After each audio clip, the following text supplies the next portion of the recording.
છેલ્લા કેટલાક દિવસોથી કોલેજ કેમ્પસ નહીં, શાળાઓના કેમ્પસમાં ગુનાખોરી વધતી હોય તેવા દ્રશ્યો સામે આવે છે.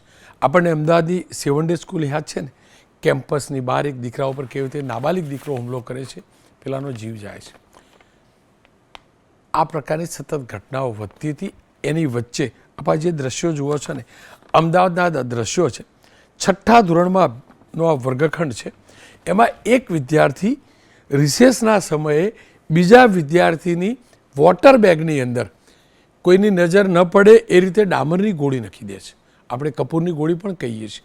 એ ગોળી નાખી દે છે. રિસેસ પતી જાય છે. પેલો વિદ્યાર્થી, પેલું બાળક પાણી પીવા જાય છે, દુર્ગંધ મારે છે, આજુબાજુમાં બતાવે છે એટલે આઈડિયા આવે છે. શિક્ષક સુધી વાત પહોંચે છે, તપાસ થાય છે તો ખબર પડે છે કે પડોશમાં જ બીજા વિદ્યાર્થીએ ડામરની ગોળી નાખી. જુઓ, હું ને તમે નાના હતા ત્યારે નટખટગીરી કરતા હતા. બાળક નટખટ હોય, નાની મોટી એ પ્રકારની હરકતો કરે, પણ એવી હરકત જે કોઈનો જીવ લે, એવી હરકત તેને ગુનેગાર બનાવે, એને રોકવું જરૂરી છે. બાળ માનસ પર સોશિયલ મીડિયાનો અતિ નેગેટિવ પ્રભાવ પડી રહ્યો છે.